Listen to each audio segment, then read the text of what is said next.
मेरा नाम है धीरेन्द्र सिंह। आज की इस वीडियो में डेथ ऑफ पार्टनर का हम टॉपिक समझेंगे, शेयर ऑफ प्रॉफिट और loss in the year of death. यानी कि जब किसी पार्टनर की डेथ हो जाती है तो उस समय उसका प्रॉफिट और लॉस का शेयर कितना है वो निकाल देंगे कैसे, और उसके अकाउंट में कैसे भेजेंगे। ये हमारा टॉपिक है, बड़ा इंपॉर्टेंट है। रिटायरमेंट में ये नॉन टॉपिक नहीं था वैसे वो लास्ट में था, बहुत सारे लोगों ने पढ़ा भी नहीं होगा वो, इसलिए इस टॉपिक को ध्यान से इस चैप्टर में समझना जरूरी है। आपने डेथ वाले चैप्टर में गुडविल का treatment, profit share ratio, reserve, accumulated profit losses, ये सब ट्रीटमेंट सेम थे जो पहले आप पढ़ते आ रहे हो, लेकिन ये थोड़ा अलग है। इसका मतलब ये है, देखो होता क्या है कि जैसे कि किसी पार्टनर की डेथ हुई मान लो, अब उसका 1 अप्रैल 2022 हमारा ईयर स्टार्ट हुआ, किसी एक ईयर था 1 अप्रैल से लेकर 31 मार्च 2023 तक चलना था ये, और उसकी डेथ साल के कहीं पे बीच में हो गई, तब ये सिचुएशन आती है। ये जो शेयर ऑफ प्रॉफिट लॉस की बात कर रहा है, जैसे हमारा उसकी डेथ होगी मान लेते हैं बीच में 1 जुलाई को होगी, ठीक है, 1 जुलाई को डेथ होगी। अब जब 1 जुलाई को उसकी पार्टनर की डेथ होगी मान लेते हैं किसी की, तो हमें उसको क्या करना होगा, इस बार अप्रैल से लेकर जुलाई तक जितना भी उसका प्रॉफिट का शेयर बन रहा है वो उसे देना होगा। क्योंकि हमें डेथ जब होगी है तो उसके जो लीगल हायर्स होते हैं, उसके जो एग्जीक्यूटर होते हैं, उस पर सारा हिसाब किताब करना होगा डेथ के टाइम पे। भले ही मैंने अभी प्रॉफिट नहीं कमाया या कमाया भी है, वो कैसे पता चलेगा आपको पता है, प्रॉफिट और लॉस पता चलता है साल के एंड में। ये जो साल चल रहा है इसका प्रॉफिट और लॉस कितना हुआ इस साल में वो कैसे पता चलेगा, फाइनेंशियल स्टेटमेंट आते हैं साल के एंड में 31 मार्च को पता चलेगा। लेकिन उसकी डेथ तो बीच में होगी ना जुलाई में, तो जुलाई तक जितना प्रॉफिट उसका बन रहा होगा या लॉस जितना बन रहा होगा वो उसे कैलकुलेट करना होगा। मैं भले ही मुझे नहीं पता वो प्रॉफिट और लॉस पता चलेगा 31 मार्च को, लेकिन हमें उसे एस्टिमेट करना होगा कि 1 अप्रैल से 1 जुलाई तक कितना कमा सकता हूँ बेस्ड अपॉन पिछले साल की परफॉर्मेंस को देखते हुए मैं पता सकता हूँ कि मैंने 1 जुलाई से 1 जुलाई तक कितना कमा सकता हूँ। तो हमें यहाँ पर एक एस्टिमेटेड प्रॉफिट निकालना होगा। एक्चुअल में तो नहीं पता सकता क्योंकि एक्चुअल पता चलेगा मार्च में, लेकिन एस्टिमेट कर सकता हूँ, और फिर वो एस्टिमेटेड प्रॉफिट निकाल के मैं उसका शेयर निकालूंगा और उस डेथ वाले पार्टनर को दे दूँगा। ये हमें करना है। तो मान लेते हैं कि A, B, C 3, 2, 1 में प्रॉफिट बांट रहे हैं। C की डेथ हो गई, ठीक है, C की डेथ हो गई है और C का शेयर था 1/6। अब आपने एस्टिमेट करा कि हाँ प्रॉफिट मेरा एस्टिमेट हुआ पिछले साल को देखते हुए या अपने पिछले साल की सेल्स को देखते हुए पता चला कि मैं इस साल 6 लाख रुपए कमा सकता हूँ इस साल। लेकिन मुझे कब चाहिए, अप्रैल से लेकर जुलाई तक। तो मैं 6 लाख को कन्वर्ट कर सकता हूँ अप्रैल से लेकर जुलाई तक कितने महीने हैं उसके हिसाब से। ये पूरे 12 महीने का है, तो मैं अप्रैल से लेकर जुलाई तक महीने गिन के इसको कन्वर्ट कर सकता हूँ। तो अगर मुझे ये निकालना है C शेयर इन प्रॉफिट, कैसे निकालूंगा, 6 लाख तो पूरे साल का प्रॉफिट है, मुझे इसको निकालना होगा अप्रैल से लेकर जुलाई तक कितने महीने होते हैं देखना पड़ेगा। अप्रैल मई जून जुलाई 3 महीने होते हैं। अब आपको जुलाई, क्योंकि 1 जुलाई को डेथ होगी ना, जुलाई नहीं गिनना, अप्रैल मई जून बस 3 महीने। तो उसको 3 महीने कैसे निकालूंगा, 3 में 12 कर दूँगा, 12 महीने का टोटल है, 12 से डिवाइड कर दिया, 3 से मल्टीप्लाई कर दिया। लेकिन ये भी पूरे ये जो प्रॉफिट निकालूंगा ये अप्रैल से लेकर जुलाई तक आ गया, लेकिन ये पूरा प्रॉफिट है। मुझे C का शेयर चाहिए, C का शेयर कैसे है, कितना है 1/6, तो 1/6 से मल्टीप्लाई करना। तो ऐसे निकालेंगे, तो जब इसको करूँगा तो ये कितना आ गया 25,000 रुपये। यानी कि C का जो शेयर बन रहा है डेथ तक वो 25,000 रुपये बन रहा है। तो उसको 25,000 रुपये आप देंगे कैसे, उसको कैसे देंगे, जैसे कि जब भी हम कोई प्रॉफिट बांटते हैं तो उसे डेबिट करते हैं। आपने देखा होगा कई बार लायबिलिटी साइड पर आ जाता है P&L अकाउंट का बैलेंस, क्रेडिट बैलेंस होता है ना प्रॉफिट का, तो उसे बांटने के लिए डेबिट कर देते हैं। यहाँ पर भी यही करेंगे, प्रॉफिट एंड लॉस, लेकिन प्रॉफिट एंड लॉस अकाउंट नहीं लिखूंगा क्योंकि ये कोई एक्चुअल प्रॉफिट नहीं है, ये अभी सस्पेंस में है कि ये इतना ही कमाऊंगा, अभी पक्का नहीं पता, सस्पेंस में है ये बात। तो इसलिए मुझे साथ में वर्ड इस्तेमाल करना होगा suspense, profit and loss suspense account, क्योंकि एक्चुअल में पता चलेगा मार्च में, और जब 31 मार्च आएगी तो समझ में आ जाएगा कि अच्छा अगर 25,000 ही कमाई है तो 25,000 मैं भेज दूंगा 31 मार्च में प्रॉफिट एंड लॉस अकाउंट में। लेकिन अगर कम ज़्यादा कमाई है तो देखिए कि उस समय एडजस्टमेंट करेंगे। तो profit and loss account debit 25,000, देना किसको है, सी को, तो सी के कैपिटल अकाउंट को क्रेडिट कर दूंगा। क्लियर हो रही बात? इस तरीके से कुछ एडजस्टमेंट करने वाले हैं, क्वेश्चन के थ्रू समझेंगे। चलिए अब क्वेश्चन करते हैं और वहाँ से समझने की कोशिश करते हैं। चलिए अब समझते हैं इलस्ट्रेशन 5। देखो ये बढ़िया क्वेश्चन है, इसको ध्यान से समझना। लिखा हुआ है अमन वरुण चारू एक पार्टनर है, 532 में प्रॉफिट बांट रहे हैं। वरुण की डेथ होगी 30 सितंबर 2023 में, साल के बीच में हुए, देखो है ना। अमन और चारू ने कहा कि हम प्रॉफिट को बाद में इक्वली बांटेंगे, न्यू रेशो में बांटेंगे। पार्टनरशिप डीड में कहा गया कि अकाउंट्स जो है 30 सितंबर को ही प्रिपेयर होंगे। बताओ भाई, वैसे अकाउंट्स प्रिपेयर होते हैं 31 मार्च को, लेकिन इन्होंने कह दिया कि 30 सितंबर को ही अकाउंट सारे के सारे बना दी जाएंगे। मतलब कि जिस दिन उसकी डेथ हुई उस दिन ही मैं फाइनेंशियल अकाउंट बना दूंगा, फाइनल अकाउंट जो होते हैं, profit and loss account, balance sheet सब बना दूंगा, ताकि मैं उस समय उस डेट तक प्रॉफिट कितना कमाया, लॉस कितना कमाया वो निकाल सकूँ। अभी जो मैं आपको एग्जाम्पल बता रहा था वो बता रहा था कि जब हमने कैलकुलेट नहीं किया प्रॉफिट, हमने एस्टिमेट किया खाली, लेकिन यहाँ पर हम प्रॉफिट को एक्चुअल में कैलकुलेट कर रहे हैं। तो जब एक्चुअल में कैलकुलेट कर देंगे तो एंट्री क्या होगी उसको समझना। फिर कह रहा है कि प्रॉफिट 30 सितंबर तक 9 लाख का डिटरमाइन हुआ, बता दिया उसने कि प्रॉफिट हमने डिटरमाइन कर लिया 9 लाख रुपए का 30 सितंबर तक। जनरल एंट्री पास करो कि जनरल एंट्री पास करो, कह रहा है कि distributing the profit for 6 month ended 30 सितंबर। तो वो कह रहा है कि जनरल एंट्री पास करो, जो आपने 30 सितंबर तक प्रॉफिट कमाया उसकी जनरल एंट्री पास करो। और उन्होंने बता दिया कि 30 सितंबर तक हमने 9 लाख रुपए कमाए। कोई भी प्रॉफिट होता है, आपको पता है ना, आपने फर्स्ट चैप्टर में पढ़ा है, कहाँ जाता है वो याद है? Profit and loss appropriation account में जाता है। कोई भी प्रॉफिट होता है, प्रॉफिट एंड लॉस अकाउंट का प्रॉफिट कहाँ जाता है? डिस्ट्रीब्यूट करने के लिए एप्रोप्रिएशन अकाउंट में जाता है। तो यहाँ लिखते हैं ना, by profit and loss account, net profit लिखते हैं ना, 9 लाख रुपए मैं यहाँ भेजूँगा।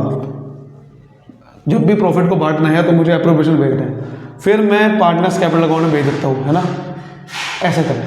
फिर मैं दे दूँगा to profit transfer to capital account, है ना। जो भी पार्टनर आपके, जैसे कि लिखा हुआ है अमन वरुण ABC को, हमें मरा कौन है?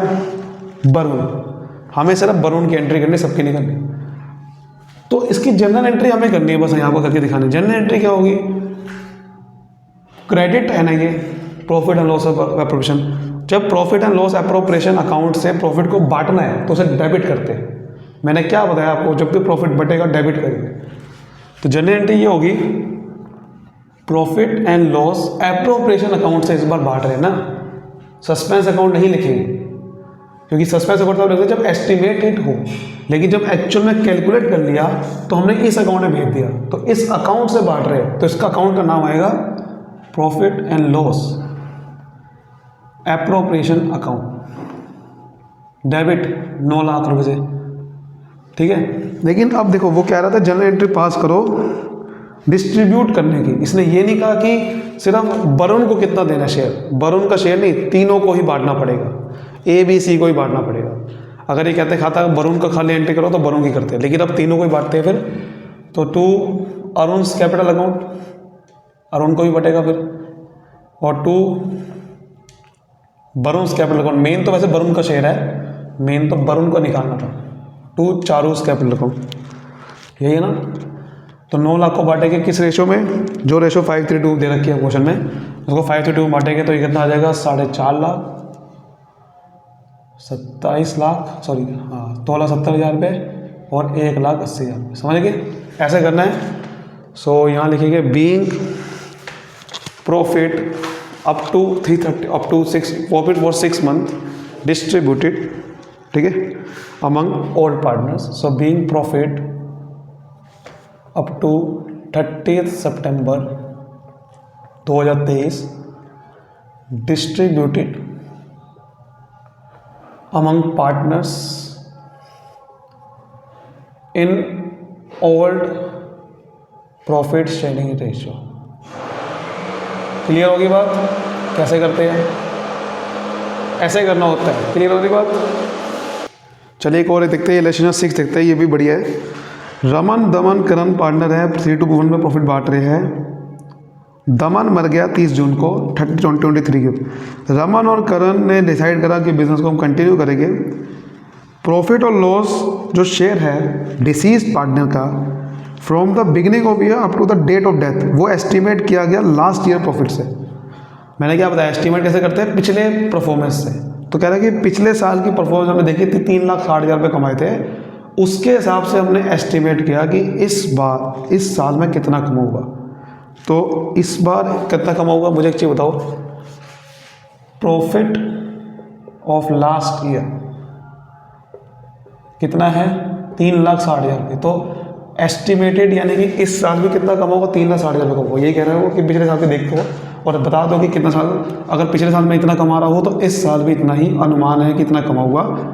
लेकिन वो पूरे साल का प्रॉफिट है, ये ईयर लिखा हुआ है, लेकिन हमें तो देखना पड़ेगा उसकी डेट ऑफ डेथ तक कितना प्रॉफिट है, वो निकालना है। ठीक है ना? तो अब देखो एक वर्किंग नोट बनाते हैं। कोई जनरल मेन तो आपको जनरल एंट्री करनी है, लेकिन जनरल एंट्री करने के लिए हमें वर्किंग नोट बनाना पड़ेगा एक। सो कैलकुलेशन ऑफ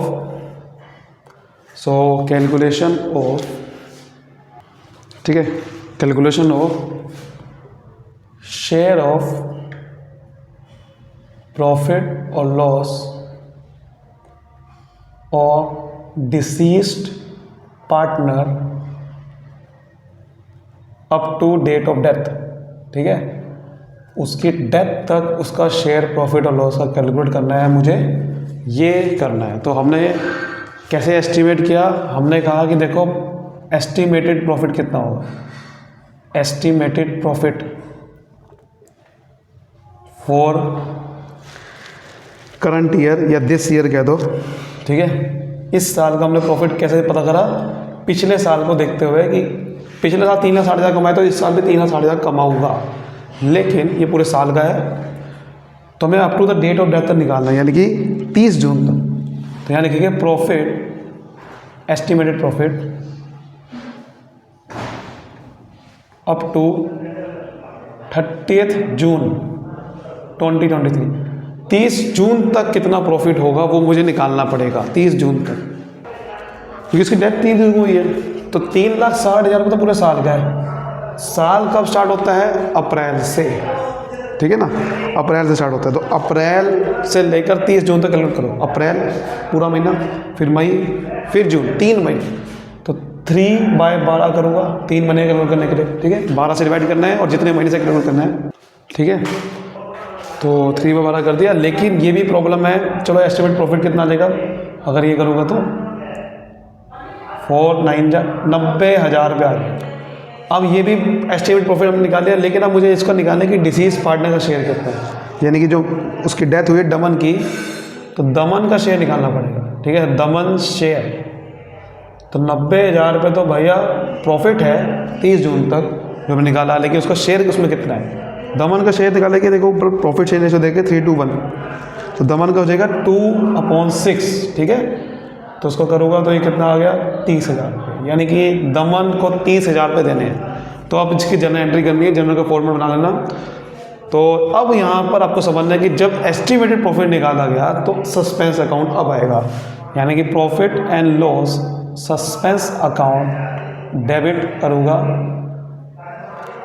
30,000 का प्रॉफिट बांटने के लिए, उसका शेयर टू दमन को दे दूँगा, दमन कैपिटल अकाउंट में दे दूँगा 30,000 रुपये। ठीक है, ऐसे करना क्लियर होगा। सो बीइंग, ठीक है, being Daman share of profit, being Daman share of profit up to date of death, ठीक है, credited to his capital account. तो उसका हमने दमन का शेयर ऑफ प्रॉफिट निकाला और उसके कैपिटल अकाउंट में क्रेडिट कर दिया। क्लियर हो रही बात? चलिए आगे बढ़ते हैं। अब 9 करते हैं। अमर भुवन चमन पार्टनर है, प्रॉफिट शेयर रेशो 3 to 1 है। भुवन डाइड ऑन 30 जून। और लॉस दे रखा है इस बार, पहले प्रॉफिट था, इस बार लॉस कह रहा है कि beginning of accounting year till date of death 1,80,000 पे है। अमर और चमन डिसाइड कर रहे हैं कि फ्यूचर में 3:2 में प्रॉफिट बांटेंगे। ये भी अलग है। पिछले वाले क्वेश्चंस में तो प्रॉफिट शेयरिंग रेशो नहीं की बात ही नहीं कर रहा था कि पुराने पार्टनर प्रॉफिट शेयरिंग रेशो बदल देंगे। इस बार बदलने की बात हुई है, साथ ही साथ लॉस आ गया। तो देखो वर्किंग नोट वैसे बनाएंगे, calculation of share of profit loss of deceased partner up to दे रखा है। इस बार एस्टिमेटेड लॉस दे रखा है 1,80,000 पे। भुवन का शेयर निकाला, क्योंकि आपको बता देता कि डेट ऑफ डेथ तक ही है 1,80,000 का। तो 1,80,000 का भुवन का शेयर देख रहे 2/6, क्योंकि पुराने रेशो 3:1 है, उसके हिसाब से 2/6 है, तो 60,000 का आ गया। 60,000 पे ये लॉस है। जब लॉस बढ़ता है तो पार्टनर्स का कैपिटल अकाउंट डेबिट होता है, प्रॉफिट बढ़ता है तो क्रेडिट होता है। तो इसलिए पहले भुवन का कैपिटल अकाउंट डेबिट किया 60,000 से to profit and loss suspense account, क्योंकि एस्टिमेटेड है, ठीक है। अगर प्रॉफिट बढ़ता था तो profit and loss suspense account debit होता था, लेकिन ये लॉस है तो क्रेडिट होगा। लेकिन कहानी यहाँ तक ख़त्म नहीं होगी, क्योंकि एक प्रॉब्लम और आ गई है, इनकी पुराने पार्टनर की प्रॉफिट शेयरिंग रेशो भी बदल गई है। इसकी वजह से प्रॉब्लम पता क्या होगी कि ये जो 60,000 रुपये का लॉस हुआ एस्टिमेटेड है, ये भुवन में तो बांट दिया, लेकिन पुराने पार्टनर जो है उनमें भी बटेगा।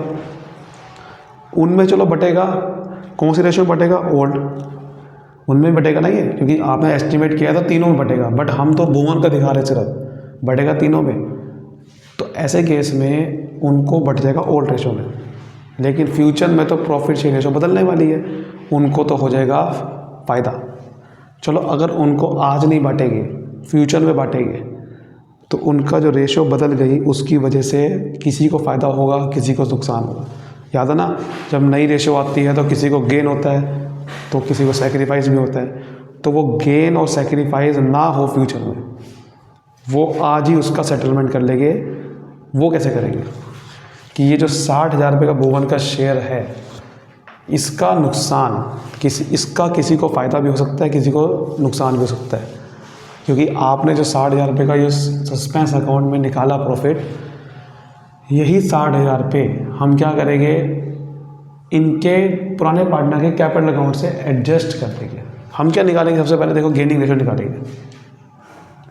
हम सबसे पहले यहाँ पर एक गेनिंग रेशो निकालेंगे कि ये जो पुराने पार्टनर हैं उनको कितना गेन होगा, उसके हिसाब से। गेनिंग रेशो का फॉर्मूला क्या होता है? New profit share minus old profit share. तो देखते हैं कि गेन हो रहा है किसको हो रहा है। तो सबसे पहले तो अमर, एक्चुअल में इनकी नई प्रॉफिट रेशो कितनी होगी है, पहले के अमर के 3:2। तो अमर का नई रेशो 3/5 है, पुरानी थी 3:1 के हिसाब से 3/6। तो गेन कितने का हुआ? तो एलसीएम ले ली 30 आ गया और 3/30 आ गया। ऐसे निकालते हैं हम चमन्स का गेन। चमन्स गेन नई रेशो 2/5 है, पुरानी कितनी है 1/6, 30 एलसीएम आ गया, तो 7/30 आ गया इसका, ठीक है। तो इनके गेनिंग रेशो कितनी आ गई? गेनिंग रेशो इनकी आ गई है 3:7 इसके हिसाब से। यानी कि इनको फ्यूचर में 3:7 का गेन होगा, और वो फ्यूचर में ना हो, फ्यूचर में गेन होगा इनको, ये ध्यान रखना आपको। तो फ्यूचर में गेन होगा तो क्या करेंगे अब, देखो ध्यान से, ठीक है। देखो आप इसको इस तरह समझो कि 1,80,000 रुपये का जो हमने प्रॉफिट निकाला था इस साल, लॉस निकाला था जो इस साल है, वो एक्चुअल में पुराने पार्टनर को बांटना है, ठीक है। इस रेशो में, पुरानी रेशो में बांटेंगे तो इस रेशो में बटेगा, जिसमें भुवन का शेयर देखो 60,000 रुपये हमने उसको बांट दिया, उसे डेबिट कर दिया। ए और सी का शेयर कितना बना था 90,000 और 30,000। लेकिन फ्यूचर में क्या होगा, ये ए और सी इस रेशो में प्रॉफिट बांटेंगे, तो उनको फ्यूचर में 1,80,000 का जो लॉस है वो इस रेशो में बटेगा। तो अगर मैं उनको आज बांटता हूँ तो 90-30 मिलेगा लॉस, फ्यूचर में बांटता हूँ तो 1,08,72,000 मिलेगा। तो हमें उसकी भी तो एडजस्टमेंट करनी होगी कि ए और सी को, फिर हमने देखा कि ए और सी का गेनिंग रेशो निकाली कि फ्यूचर में तो भैया बी के जाने की वजह से ए और सी को तो गेन हो जाएगा, तो वो जो गेन हो जाएगा उसी को हमें ठीक करना है, ठीक है ना। वही हमें आज एडजस्टमेंट करनी होगी। देखो कैसे करेंगे, हमें इसका गेन कितने का होगा? ये जो 1,08,000 पे और 72,000 का शेयर बन गया वो कैसे बना? बी की जानकारी से, यानी कि 60,000 पे का लॉस किसको बट गया? ए और सी को बट गया। ये जो 60,000 का लॉस है जो बी को हमने कैपिटल अकाउंट डेबिट किया वो किसको बट गया? जो फ्यूचर में क्या हो जाएगा? 60,000 रुपये का लॉस इनको बढ़ जाएगा, जिसकी वजह से ए के कैपिटल अकाउंट ज़्यादा से डेबिट होगा। मतलब ए का पहले 90,000 से करना था, अब 1,08,000 से हो जाएगा। कितने ज़्यादा से हो जाएगा? और 60,000 का लॉस किस रेशो में पड़ेगा? गेनिंग रेशो निकालना 3:7 में। तो 60,000 रुपये का जो लॉस है वो 3:7 के हिसाब से 3/10 ए में बटेगा। तो कितना हो गया? 18,000 रुपये। आप देख सकते हो 90 + 18 करोगे तो 1,08,000 बनता है। यानी कि ए का कैपिटल अकाउंट 18,000 से ज़्यादा से लॉस को डेबिट करेगा। ऐसे सी का 60,000 पे 7/10 के हिसाब से 42,000 का गेन होगा। तो सी के कैपिटल अकाउंट देखो 42,000 प्लस को 30 में तो 72 आता है। ये चीज़ मैं कह रहा हूँ। तो यही इसकी एडजस्टमेंट आज करनी होगी कि फ्यूचर में ये ना हो ट्रीटमेंट, फ्यूचर में उनका कैपिटल अकाउंट ज़्यादा से डेबिट ना हो। फ्यूचर में देखो क्या होगा कि ए का कैपिटल अकाउंट 18,000 से ज़्यादा डेबिट हो जाएगा क्योंकि लॉस बढ़ रहा है। जब लॉस बढ़ता है तो उनका कैपिटल अकाउंट डेबिट होता है। ऐसे सी का कैपिटल अकाउंट 42,000 से ज़्यादा से डेबिट हो जाएगा। समझ रहे मेरी बात? ये लॉस बढ़ रहेगा तो इनके कैपिटल अकाउंट में डेबिट होता है, आपको पता है ना बात। देखो भुवन का कैपिटल जैसे मैंने डेबिट किया, ए और सी का भी डेबिट होगा। फ्यूचर में क्या होगा कि ए और सी का ज़्यादा से डेबिट हो जाएगा, 18,000 से ज़्यादा डेबिट हो जाएगा, 42,000 ज़्यादा डेबिट हो जाएगा। तो हमें वो ठीक करना है। वो ठीक करने के लिए क्या करूँगा? 18,000 पे ज़्यादा डेबिट हो जाएगा ना, करेक्ट कर दो। क्या किसका अकाउंट है ये? अमन का। ठीक है, किसका अकाउंट है ये? अमर्स का। तो अमर्स का कैपिटल अकाउंट डेबिट कर दो, सॉरी क्रेडिट कर दो 18,000 से। ऐसे ही सी 42,000 ज़्यादा डेबिट हो जाएगा, उसको भी क्रेडिट करो। चमन्स कैपिटल अकाउंट भी 42,000 से क्रेडिट कर दो, जिससे एडजस्टमेंट कर लूँगा, फ्यूचर में ये पंगा ना होगा। ठीक है, लेकिन डेबिट क्या करूँगा? कहाँ से? 60,000 पे हमने करा ना, ये 60,000 रुपये का एडजस्टमेंट करिए। ये जो 60,000 है ये कहाँ से आया? Profit and loss suspense account से आया। हमने भुवन का कैपिटल अकाउंट डेबिट किया 60,000 से और profit and loss suspense account credit किया था। यहाँ से 60,000 पे लिया मैंने, P&L सस्पेंस अकाउंट डेबिट करूँगा। हमने जो profit and loss suspense account 60,000 पे डाला हुआ है ना, वहाँ से लूँगा 60,000 पे और एडजस्टमेंट कर दूंगा अमर और चमन में। यानी कि P&L सस्पेंस अकाउंट बंद हो गया, ख़त्म हो गया, वो हमने एडजस्टमेंट कर लिया। ये मैं कह रहा हूँ, इसकी एडजस्टमेंट होगी। तो यहाँ लिखेंगे बीइंग यहाँ लिखेंगे भुवन शेयर ऑफ लॉस। ये देख सकते हो कि जो भुवन का शेयर ऑफ लॉस है ये क्योंकि जाएगा फ्यूचर में, भुवन तो मर गए, इसका लॉस हमने एडजस्ट कर दिया ए और सी में गेनिंग रेशो से। So being Bhuvan share of loss adjusted among Amar and Charan's capital account in gaining ratio. ठीक है, 3:7 जो है, यानी कि फ्यूचर में देखो क्योंकि अमर और चमन को 18,000 42,000 ज़्यादा डेबिट हो जाएगा तो हमने उसको ऐड कर दिया P&L सस्पेंस अकाउंट से। हम इसको एक और एंट्री कर सकते थे, हम P&L सस्पेंस अकाउंट की जगह हम सीधा भी एंट्री कर सकते थे Bhuvan's capital account debit to Amar capital account to Chaman capital account. P&L suspense account लिखने की जरूरत भी नहीं थी, हम सीधा भी एंट्री क्या कर सकते थे, देखो ध्यान से, मैं शॉर्ट में लिख रहा हूँ 20 capital account debit to A to C capital. ठीक है, आपको P&L सस्पेंस अकाउंट लिखने की जरूरत नहीं थी, यानी कि भुवन के कैपिटल अकाउंट को लॉस बांट दिया, लेकिन वही लॉस, वही जो 60,000 रुपये है वही इनको फ्यूचर में गेन होने वाला 3:7 में, उस गेन के चक्कर में इनका कैपिटल अकाउंट ज़्यादा डेबिट हो जाएगा, तो हमें उसका क्रेडिट करना होगा। क्लियर होगी बात?